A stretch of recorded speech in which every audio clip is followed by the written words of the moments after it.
جانی دوست وہ ہوتا ہے کبھی مصیبت آ گئی دوست بولتا ہے پہلے میں اس کا سامنا کروں گا، بعد میں میرے دوست تک بات آئے گی۔ اللہ آزماتے ہیں کہ بندہ مومن میرا وفادار ہے کہ نہیں ہے۔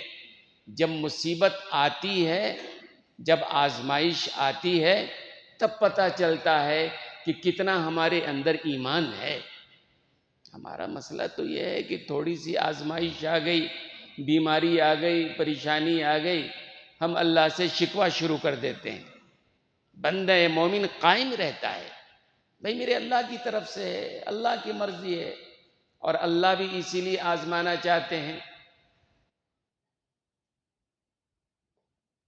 ایک صحابیہ کا واقعہ تو بڑا مشہور ہے، میں نے سنایا تھا، دل و دماغ میں ہونا چاہیے۔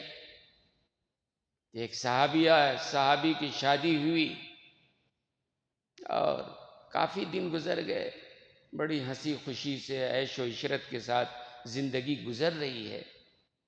ایک رات شوہر کو پیاس لگی، بیوی سے کہا ذرا پانی لانا، پانی ذرا دور تھا، لینے گئیں، جب تک پھر آنکھ لگ گئی شوہر کی۔ احترام میں بیوی کھڑی رہی، جب آنکھ کھلی تو پانی کا پیالہ پیش کیا۔ شوہر نے کہا اتنی دیر سے کھڑی تھی؟ کہا کہ ہاں، جگانا مناسب نہیں سمجھا۔ صحابی بڑے خوش ہوئے، میری بیوی کتنی خدمت گزار ہے، کتنی وفادار ہے، کتنی نیک ہے کہ پانی میں نے منگایا، لے کے آئی، آنکھ لگ گئی تھی لیکن مجھے جگانا نہیں کر کے یہ کھڑی رہی، پانی پی لیا۔ بڑے خوش ہو گئے اور انہوں نے کہا بیوی سے میں آج اتنا خوش ہوں کہ تم جو مانگو گی میں دوں گا۔ بیوی نے کہا پکی بات ہے؟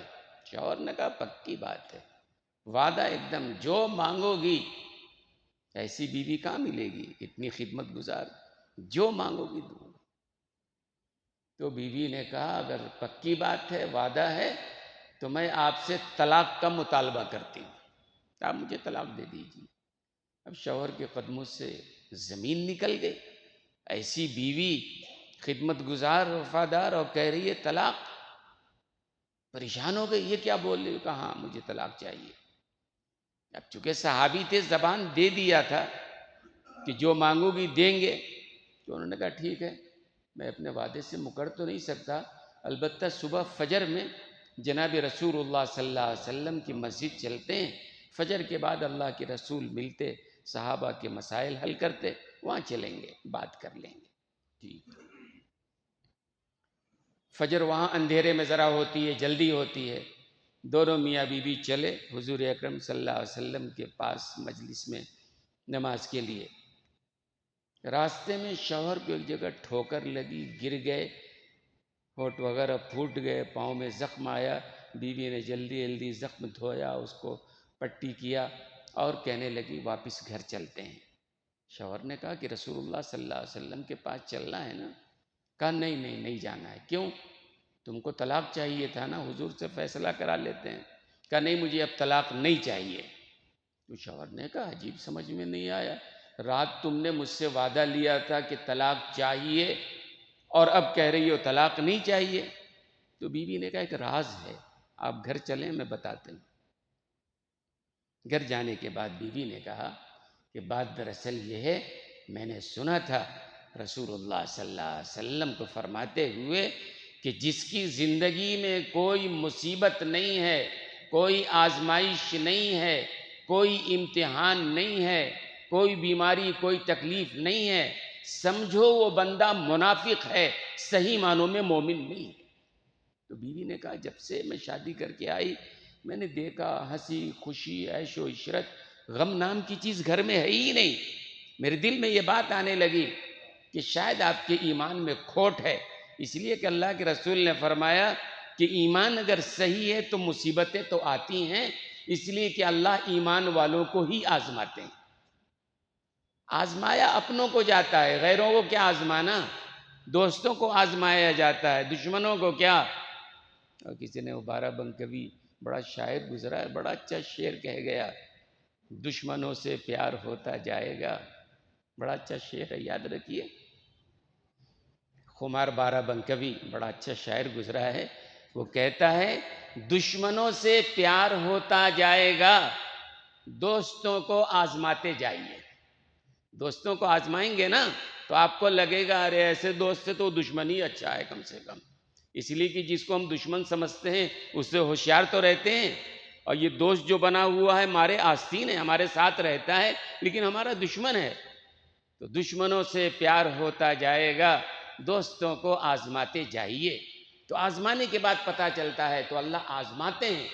اب یہاں ایک سوال یہ پیدا ہوتا ہے، اللہ آزماتے کیوں ہیں بھائی؟ اللہ امتحان میں ڈالتے کیوں ہیں؟ اس لیے کہ امتحان تو اس کا لیا جاتا ہے جس کے بارے میں پتہ نہیں ہوتا ہے، اس کی صلاحیت کتنی ہے، لیاقت کتنی ہے، ہنر کتنا ہے، کمال کتنا ہے۔ امتحان تو اسی لیے لیا جاتا ہے نا۔ اللہ کو تو معلوم ہے، ہر آدمی کی ہنر معلوم ہے، ہر آدمی کا کمال معلوم ہے، ہر آدمی کی کمزوری معلوم ہے، ہر آدمی کا عیب معلوم ہے، پھر اللہ کو امتحان لینے کی کیا ضرورت ہے؟ سوال ہے نا، اللہ کو ضرورت کیا ہے؟ اصل میں کبھی کبھی امتحان جو اللہ لیتے ہیں وہ اس لیے بھی تاکہ دنیا کو بتایا جائے، اس بندے کو ہم نے جو نوازا ہے۔ حضرت ابراہیم علیہ السلام کی بات اصل مجھے کرنی ہے کہ اللہ نے اتنا بڑا مقام عطا فرمایا، وَاتَّخَذَ اللَّهُ إِبْرَاهِيمَ خَلِيلًا، اللہ نے اپنا دوست بنا لیا ان کو۔ بڑی بات ہے نا، اللہ نے اپنا دوست بنا لیا۔ تو اللہ ایسی تو دوست نہیں بناتے ہیں نا، ٹھوک بجا کے دیکھتے ہیں۔ یہ آزمائشیں جو اللہ کی طرف سے آتی ہے نا، وہ کیوں آتی ہیں؟ اصل یہ بھی مسئلہ ہے، کیوں اللہ آزماتے ہیں؟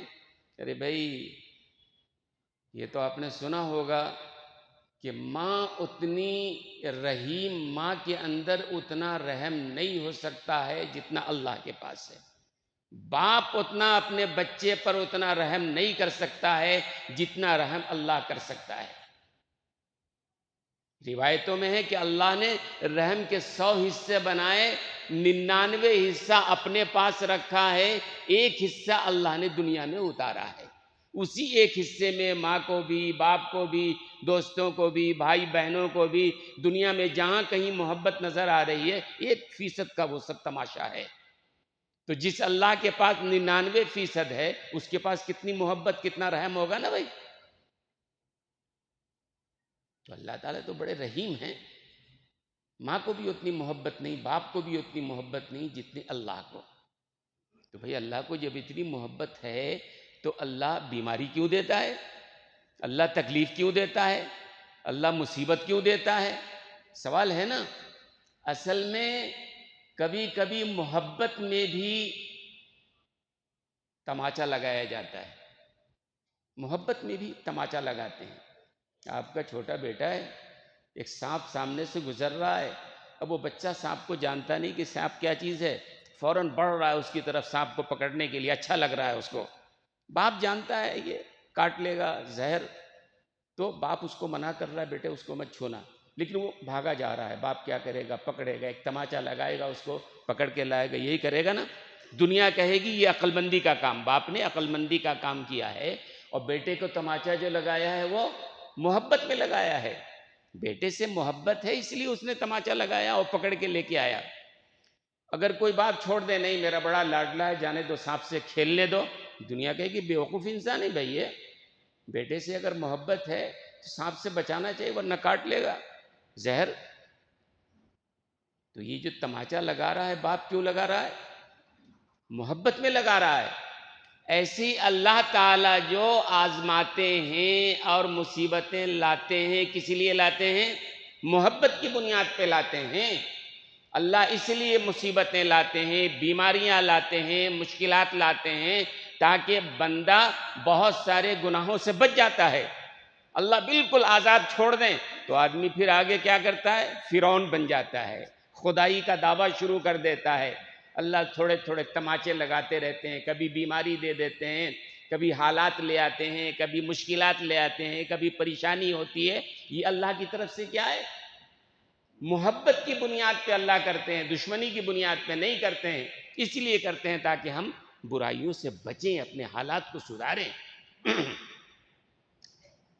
حضرت ابراہیم علیہ السلام کا مقام بڑا اونچا مقام ہے، اور آپ نے سنا ہوگا ان اول الخلق یکسا بھی یوم القیامہ ابراہیم، قیامت کے دن جو ہے نا، بخاری کی روایت ہے، اللہ کے رسول نے فرمایا قیامت کے دن سارے لوگ جو قبروں سے اٹھیں گے نا، وہ حفاتن، عوراتن، غرلن، 3 لفظ یاد رکھیں، یہ عربی کے الفاظ ہیں۔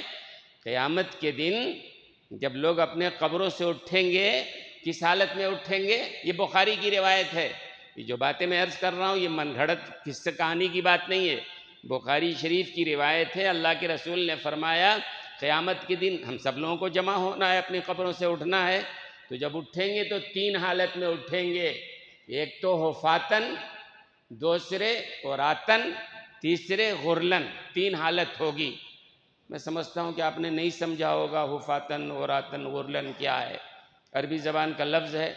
حفاتن کے معنی جتنے لوگ اٹھیں گے ننگے پاؤں اٹھیں گے، کسی کے پاؤں میں جوتا چپل نہیں ہوگا، ننگے پاؤں، حفاتن۔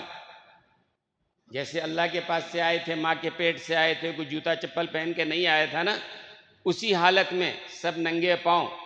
دوسرے عوراتن، سارے ننگے ہوں گے، کسی کی جسم پہ کپڑا نہیں ہوگا، کوئی بڑے سے بڑا نبی، بڑے سے بڑا ولی، صحابہ کوئی بھی ہو، عوراتن سارے کے سارے ننگے ہوں گے۔ حضرت عائشہ صدیقہ رضی اللہ تعالی عنہ نے سوال کیا، یا رسول اللہ صلی اللہ علیہ وسلم سارے ننگے ہوں گے تو بڑی شرم آئے گی نا یا رسول اللہ، مرد بھی ہیں عورت بھی ہیں اور بالکل ننگے، جیسے ماں کے پیٹ سے پیدا ہوئے تھے، کسی کی جسم پر ایک چھوٹا سا کپڑا نہیں ہوگا، بڑی شرم آئے گی۔ تو اللہ کے رسول نے سمجھایا کہ دیکھو کبھی زلزلہ آ جاتا ہے، کبھی سونامی آ جاتی ہے، کبھی اچانک سیلاب آ جاتا ہے، کبھی بڑا طوفان آ جاتا ہے، کہیں بڑی آگ لگ جاتی ہے، لوگ جس حال میں ہوتے ہیں کپڑوں کو چھوڑ کے نکل پڑتے ہیں، بھاگ جاتے ہیں، کسی کو اپنے کپڑے کی اور جسم کی فکر نہیں ہوتی ہے۔ یہ تو دنیا کی سونامی ہے، دنیا کا سیلاب ہے۔ قیامت کے دن اللہ قہار و جبار سامنے ہوگا، اللہ کی جلالت ہوگی اور عذاب نار دہک رہا ہوگا۔ جب اٹھیں گے کسی کو دوسرے کی فکر نہیں ہوگی، ہوش نہیں ہوگا، نبی تک نفسی نفسی کے لیے عالم ہوگا، کوئی کسی کے دیکھنے نہیں جائیں گے کیا ہے کون ننگا ہے۔ تو بہرحال کیسے اٹھائے جائیں گے؟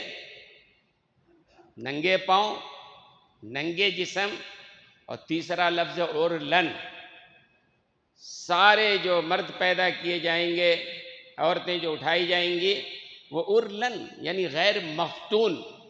دنیا میں آنے کے بعد جو ختنہ کیا جاتا ہے، ختنہ وہ چمڑا کاٹا جاتا ہے نا، تو پھر وہ چمڑا لگا ہوا ہوگا، غیر مختون، ہر دنیا میں آنے والے کا ختنہ۔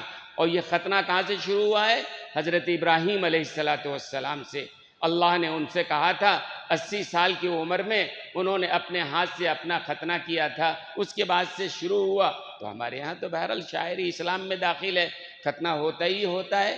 تو یہ ختنہ، وہ جو چمڑا کاٹ کے پھینک دیا جاتا ہے، اللہ بتائیں گے کہاں پھینکا گیا پتہ نہیں، لیکن ہم اس کو لائیں گے، اس چمڑے کو ہم جوڑیں گے اور غیر مختون حالت میں لوگ وہاں جمع ہوں گے۔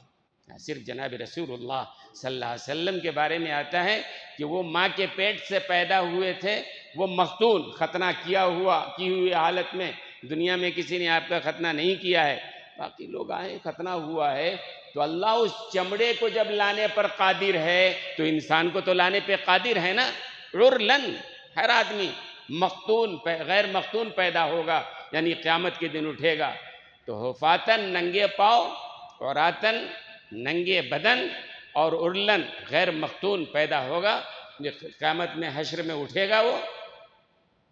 حضرت ابراہیم علیہ السلام کے بارے میں ہے کہ سب سے پہلے ابھی جو میں نے روایت پڑھی، ان اول الخلائق یکسا بہ یوم القیامہ ابراہیم، کہ تمام میدان حشر میں تمام جو جمع ہوں گے، سب سے پہلے حضرت ابراہیم علیہ السلام کو کپڑا پہنایا جائے گا، اس کے بعد دیگر انبیاء کرام کو، اس کے بعد صحابہ کو، پھر اولیاء کو، پھر جو ترتیب ہے اس اعتبار سے، لیکن سب سے پہلے حضرت ابراہیم علیہ السلام کو لباس پہنایا جائے گا۔ سارے لوگ ننگے پیدا ہوں گے، پہلے ان کو لباس پہنایا جائے گا۔ یہاں سوال یہ بھی پیدا ہوتا ہے کہ سب سے پہلے ان کو کیوں پہنایا جائے گا؟ تو علماء نے لکھا ہے کہ چونکہ سب سے پہلے دین کی خاطر حضرت ابراہیم علیہ السلام کا کپڑا اتارا گیا تھا، ان کو ننگا کیا گیا تھا۔ یہ اصل میں قربانی کا مہینہ ہے، اور حج ہو، قربانی ہو، اس کا تعلق حضرت ابراہیم علیہ السلام سے خاص طور سے ہے۔ تو حضرت ابراہیم علیہ السلام کے بارے میں اللہ نے اس آیت میں فرمایا دو باتیں۔ ایک تو اللہ نے فرمایا کہ جو ابراہیم کے طریقے سے اعراض کرے گا وہ بے وقوف ہوگا۔ اللہ کہہ رہے ہیں الا من صفی نفسہ، ابراہیم کے طریقے سے جو اعراض کرے گا وہ بے وقوف ہے، وہ اللہ فرما رہے ہیں۔ اور اللہ فرما رہے ہیں کہ ہم نے ابراہیم کو آزمایا، اذ ابتلی ابراہیم ربہ بکلمات، چند چیزوں میں آزمایا، فاتمہن، پورا کر کے انہوں نے دکھایا، اور جب پورا کر لیا تو انی جاعلک للناس اماما، اللہ سے انہوں نے انعام مانگا، اے اللہ آپ نے جو امتحان آزمائش، اور امتحان آزمائش کیوں کیا جاتا ہے؟ میں نے بتایا کہ اللہ کو تو معلوم ہے کہ ابراہیم میں کتنی خلت ہے، کتنی محبت ہے، کتنی اطاعت ہے، لیکن دنیا کو بتانے کے لیے کبھی کبھی امتحان جو لیا جاتا ہے نا، دنیا کو بتانے کے لیے۔ ایک باپ جانتا ہے کہ میرا بیٹا کتنا باکمال ہے، اس کے اندر کیا کمی ہے، ایک استاد جانتا ہے میرے شاگرد میں کیا کمی ہے، کیا خوبی ہے، لیکن دنیا کو بتانے کے لیے باپ اپنے بیٹے سے سوال کرتا ہے۔ ذلیل کرنا مقصود نہیں ہوتا ہے، بلکہ دنیا کو بتانا مقصود ہوتا ہے، دیکھو ہمارے بیٹا کتنا کمال والا ہے۔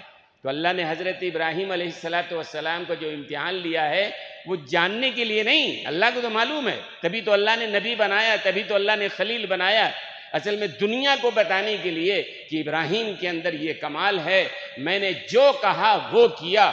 اور سب سے بڑی بات حضرت ابراہیم علیہ السلام کی یہ کہ انہوں نے من چاہی زندگی کو چھوڑا، رب چاہی زندگی کو اپنایا ہے۔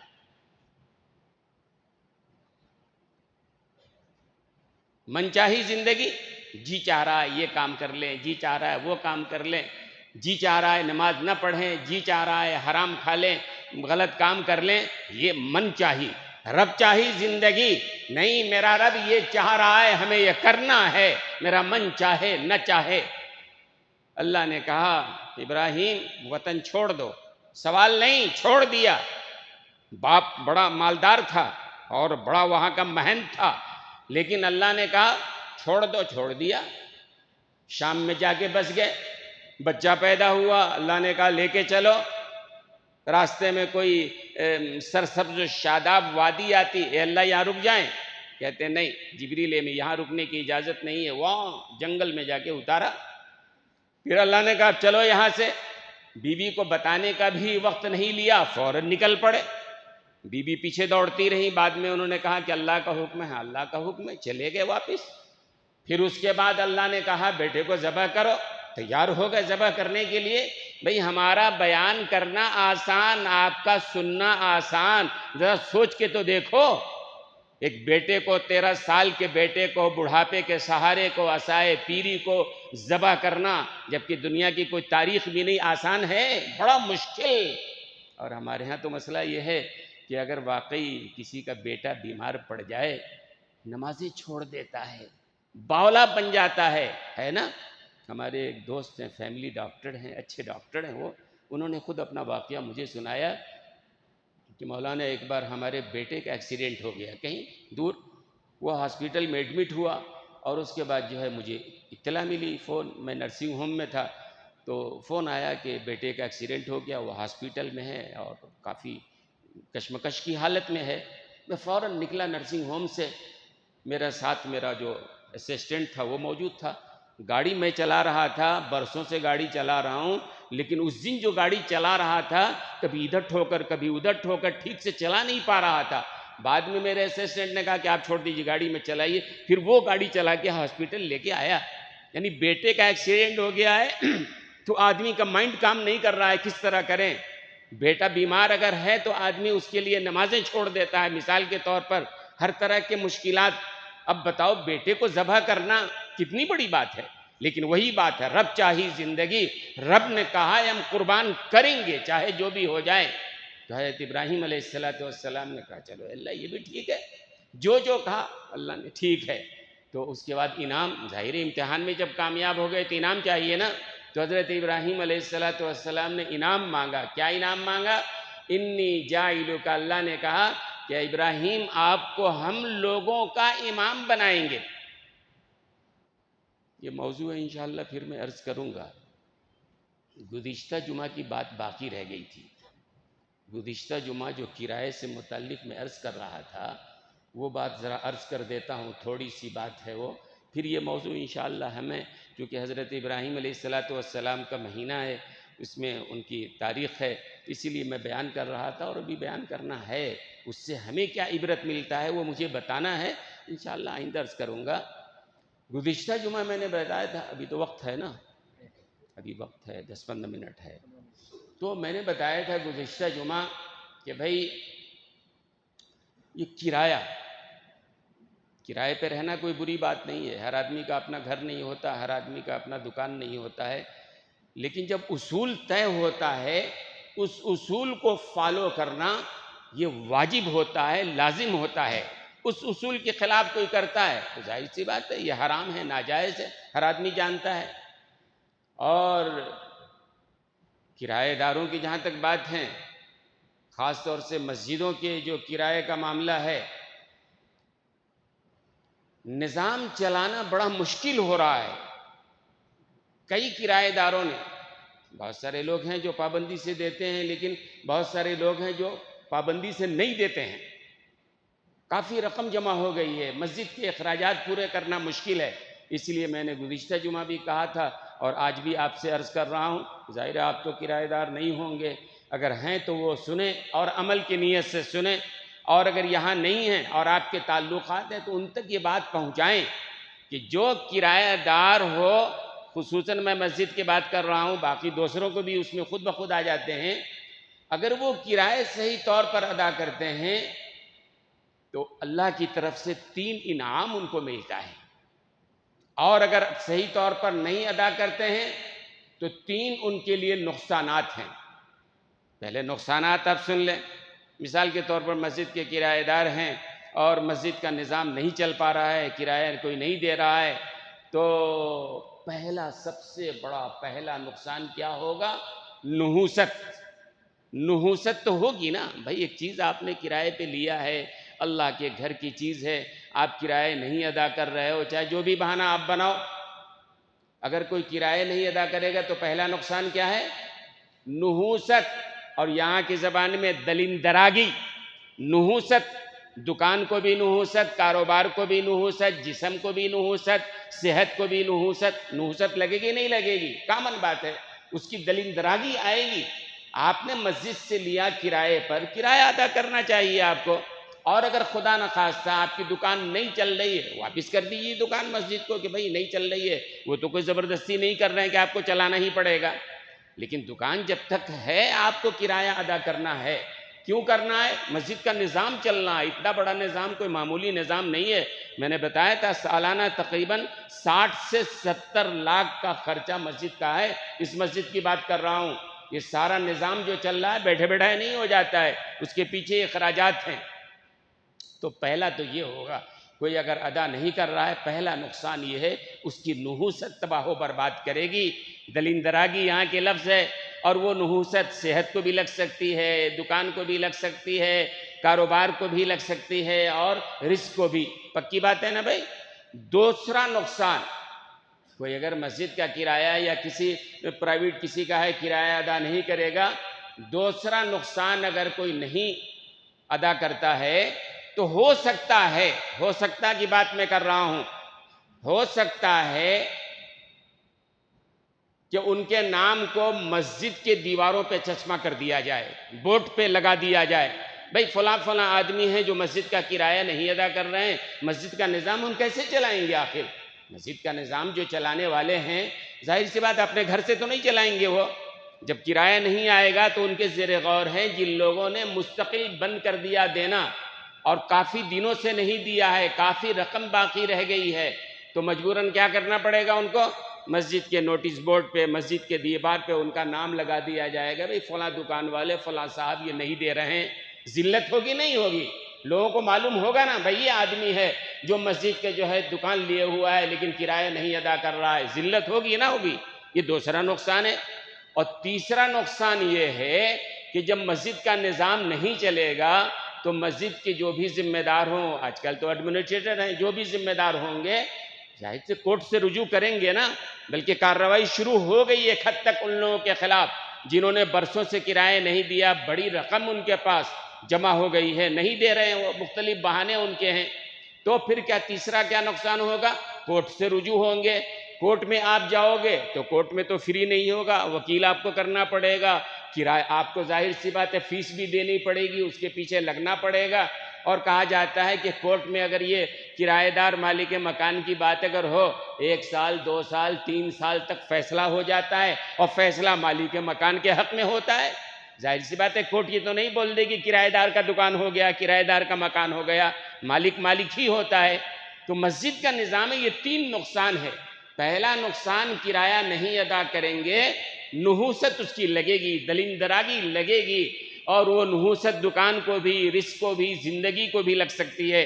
دوسرا نقصان، نوٹس بورڈ پہ چشمہ ہوگا۔ تیسرا نقصان، کورٹ میں جانا پڑے گا، اور جب کورٹ میں جائیں گے وہاں سے خالی ہونے کا آرڈر بھی ہو سکتا ہے، آپ کو خامخواہی دکان سے ہاتھ دھونا پڑے گا۔ بات سمجھ میں آئی؟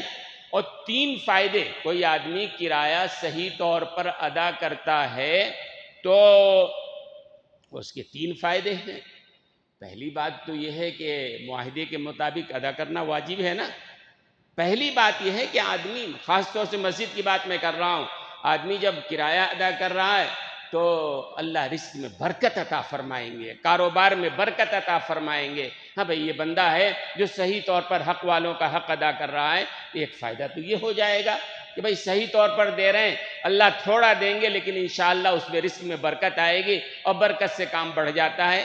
ایک فائدہ تو یہ ہوگا رزق میں برکت۔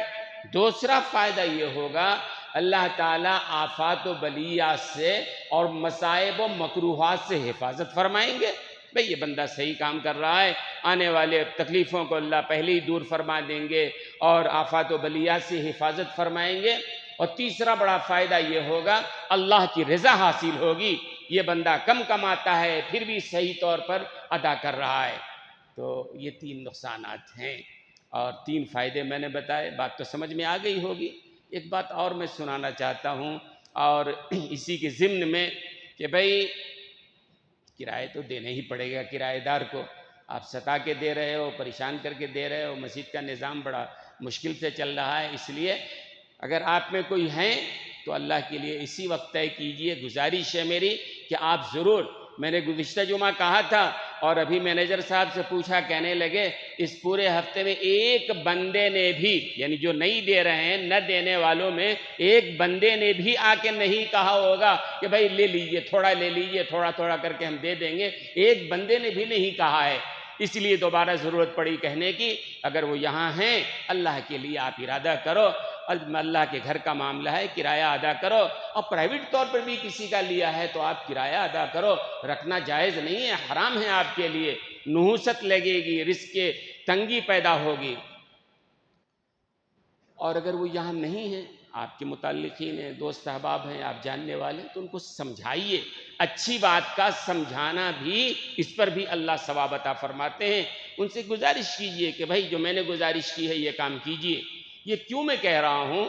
اس لیے عرض کر رہا ہوں کہ میں نے 2 جمعہ پہلے ایک واقعہ سنایا تھا، وہ واقعہ آج میں پھر سناؤں گا۔ کیوں سناؤں گا؟ آپ کہیں گے 2 جمعہ پہلے سنایا تھا نا آپ نے، پھر کیوں سنا رہے ہیں؟ اللہ کے بندے، اللہ نے قرآن کریم میں ایک ہی بات کو بار بار کہا ہے۔ غیروں کا اعتراض یہی ہے کہ قرآن میں جو بار بار اللہ نے باتوں کو دہرایا ہے، سب کو نکال دیا جائے تو قرآن اتنا موٹا ہونے کے بجائے اتنا پتلا ہو جائے گا۔ یہ غیروں کا اعتراض بتا رہا ہوں۔ اللہ نے جو واقعات کو مختلف انداز سے ایک ہی واقعے کو حضرت موسیٰ علیہ السلام کا واقعہ ہے، حضرت ابراہیم علیہ السلام کا واقعہ ہے. ایک ہی واقعے کو اللہ نے بار بار جو بیان کیا ہے وہ موعظت کے لیے، نصیحت کے لیے. تو میں نے 2 جمعہ پہلے بیان کیا ہے، پھر آج وہ واقعہ بیان کرنا چاہتا ہوں تاکہ موعظت دل و دماغ میں بات بیٹھے، اچھی بات دل و دماغ میں بیٹھے. خدا کرے، ہماری تو کوشش یہی ہے. وہ واقعہ میں نے بتایا تھا کہ کسی کے چیز کا ظلمن لے لینا، طاقت کے بلبوتے پہ لے لینا، یا طاقت کے بلبوتے پہ کرایہ ادا نہیں کرنا.